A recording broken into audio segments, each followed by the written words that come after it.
अस्सलाम वालेकुम। ये एक बहुत ज़बरदस्त वीडियो है। मुगल्लस सफ़ूफ़ खाने से मनी क्यों नहीं गाढ़ी होती। और जो मुगल्लस सफ़ूफ़ हैं ये 90% नाकाम क्यों हो जाते हैं, ठीक है जी।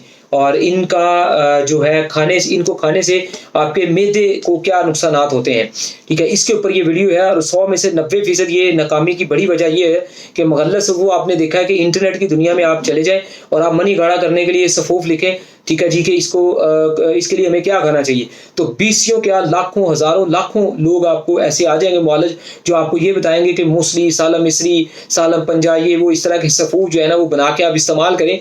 जबकि ये सारे सफ़ूफ़ इस्तेमाल करने से अगर आजकल के दौर के अंदर ये खुद आप लोग या हम इस चीज़ का सबूत है कि अगर ये इस्तेमाल करने से दुनिया ठीक हो जाती तो आज किसी भी इंसान को हमारे पास, तबीबों के पास, हकीमों के पास इलाज करवाने के लिए नहीं आना पड़ता अगर ये सफ़ूफ़ इतने अच्छे और कामयाब होते। यानी कि इनका अपना कसूर नहीं है, ये कसूर है सारे का सारा बताने वालों का, ठीक है जी। सारे का सारा बताने वालों का कसूर है। तो मुगल्लस सफ़ूफ़ जो होते हैं, ये जो लेज़दार सफ़ूफ़ जो होते हैं, ये जो है ना अक्सर ऐसे लोग जिनका मैदे का निज़ाम एसाबी हो जाता है, ठंडा हो जाता है, गैसी ज़ाबियत बदहज़मी वाला हो जाता है, ये उनको रास नहीं आता, ठीक है जी। और दूसरे नंबर पे है कि इसके सफ़ूफ़ के खाने से, जिसको के चखने से, पानी लगाने से, मुँह में डालने से बहुत ज़्यादा लेसपन पैदा हो जाती है, चिपक जाता है बंदा, बहुत ज़्यादा पता चलता है मुँह में चिपकन होगी और ये लगता है यार ये बड़ा अच्छा है और ये गाढ़ी कर देगा, सारे मामलात को गाढ़ा कर देगा। लेकिन आज तक ये कुछ भी गाढ़ा नहीं हुआ।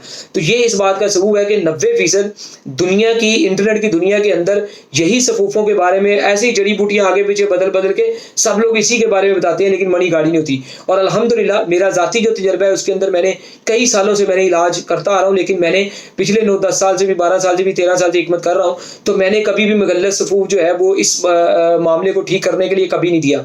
मुगल्लस सफ़ूफ़ मैं लोगों को नहीं खिलाता। अगर मेरे सफ़ूफ़ जो होते भी हैं तो वो लेज़दार चिपकन वाले नहीं होते। ठीक, सिर्फ 1-2% लोगों को, हज़ारों में से 1-2-4% लोगों को कभी-कभार जो है वो मुगल्लस सफ़ूफ़ मैं देता हूँ, या फिर ऐसे लोगों को देता हूँ जिनके औलाद पैदा करने वाले जरासीमों में कमी हो। तो फिर उनको इस सफ़ूफ़ के साथ मैदे की सेटिंग्स के लिए बहुत ज़्यादा अच्छे पावरफुल जो है वो नुस्ख़ाजात हाज़मे के देने पड़ते हैं, कब्ज़ के देने पड़ते हैं।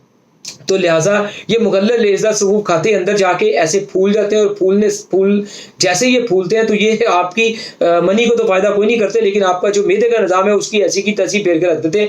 यानी कि मैदे के निज़ाम को तबाह बर्बाद कर देते हैं, उसके अंदर एसिडिटी, तेज़ाबियत, बदहज़मी, कब्ज़, गैस जैसा माहौल पैदा कर देते हैं और कई महीनों, दिनों और सालों तक आपका मैदा फिर दोबारा ठीक नहीं होता। लेकिन वो मैदा ठीक हो सकता है, फौरी तौर पर एक एडवाइस भी करता जाऊँगा, उसके लिए आप लोग शोरबे वाला सालन खाएँ, ठीक है जी। बड़े गोश्त के अलावा जिस मर्ज़ी सालन का शोरबा इस्तेमाल करें, यानी कि सिर्फ शोरबा, और ज़्यादा से ज़्यादा शोरबा पिए और पानी का इस्तेमाल बहुत कम किया करें। यानी कि खाना खाने के 2 घंटे बाद और 2-2 घंटे बाद थोड़ा-थोड़ा पानी पीते रहा करें, दिन में 6-8 ग्लास। तो जितने ज़्यादा शोरबे खाएँगे, जितनी ज़्यादा आप अदरक, लहसुन, प्याज़ वाला स्पाइसी सालन घर में खाएँगे, ठीक है, सुरख, मिर्च, नमक वाला, तो इंशाल्लाह उतना ज़्यादा मैदा आपका पावर पकड़ेगा, हीट पकड़ेगा। लेकिन अगर आपको लगता है कि समझ नहीं आ रही, आपने ऐसा करना नहीं करना है, वो तो आप नंबर वगैरह व्हाट्सएप आपको नज़र आ रहा होता है, इसको प्रॉपर नोट करके अपना चेकअप वगैरह करवा के इलाज इलाज के दौरान क्या-क्या ग़िज़ाएँ खानी है, कैसे मैदा परफेक्ट हो सकता है, वो इलाज आप हमसे ले सकते हैं।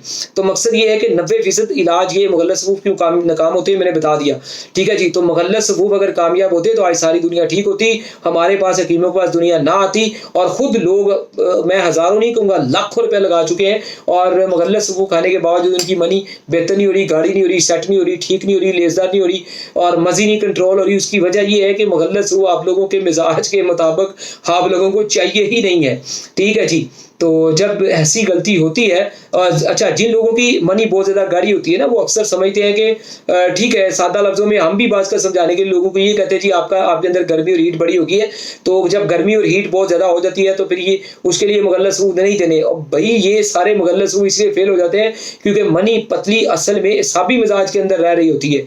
इसाबी मिजाज की वजह से मुसलसल मनी जो है वो पतली रह रही होती है। इसको हिकमत का कोई भी बंदा जुटा नहीं सकता, ना जुटाएगा, क्योंकि मैं भी पढ़ी लिखी किताब की बात कर रहा हूँ। इसाबी मिजाज के अंदर ही, तरी वाले ठंडे मिजाज के अंदर ही और मनी पतली हो रही होती है, या मनी जो है ना वो बहुत ज़्यादा वाफर मिकदार में होने की वजह से वो पतली रह रही होती है। यानी कि उसके अंदर वो लेज़दार मादे और रतूतें पैदा नहीं हो रही होती, लेकिन वो उसको बाहर से लेज़दार सफ़ूफ़ देने से उसको हम लेसला नहीं कर सकते, बल्कि हमने उसको ऐसे उजलाती साबी सफ़ूफ़ देने हैं जो इंसानी मैदे को ठीक भी रखें और मनी को गाढ़ा भी करें और उसके अंदर लेसपन भी पैदा करें। और अक्सर उजलाती, गुद्दी, खुश गर्म की चीज़ें जो है, जिनको हम खुश्की गर्मी वाली चीज़ें कहते जाते हैं जिनमें बहुत सारी मछली, मुर्गा, अंडा, गोश्त वगैरह और ताकत की चीज़ें आ जाती हैं। ऐसी चीज़ें खाने से मनी गाढ़ी होती है। बहरहाल खुद से आप लोगों को समझ में आए तो ये इलाज करें, अदरवाइज आप लोग रब्ता करें और अपना इलाज करवाएं। इंशाल्लाह मनी बहुत जल्द बेहतर और गाढ़ी होगी। तो मगल्लस सफूफ जो है ये देने से मजीद मैदे की तबाही होती है, तो लिहाजा आप इसे सफूफों को खाने से बचें, क्योंकि दुनिया कई सालों से लोग इनको खा रहे हैं लेकिन कोई फ़ायदा नहीं हो रहा। तमाम ओवरसीज जो है, आउट ऑफ कंट्री के लोग जो है, मुल्क से बाहर वाले लोग जो है, ठीक है जी, कोई भी मेडिसिन दवाई मंगवाना चाहें तो उससे पहले आप हमें वीडियो कॉल जरूर किया करें, ताकि हर तरह की 2 नंबरी और धोखे फ्रॉड से बचा जा सके।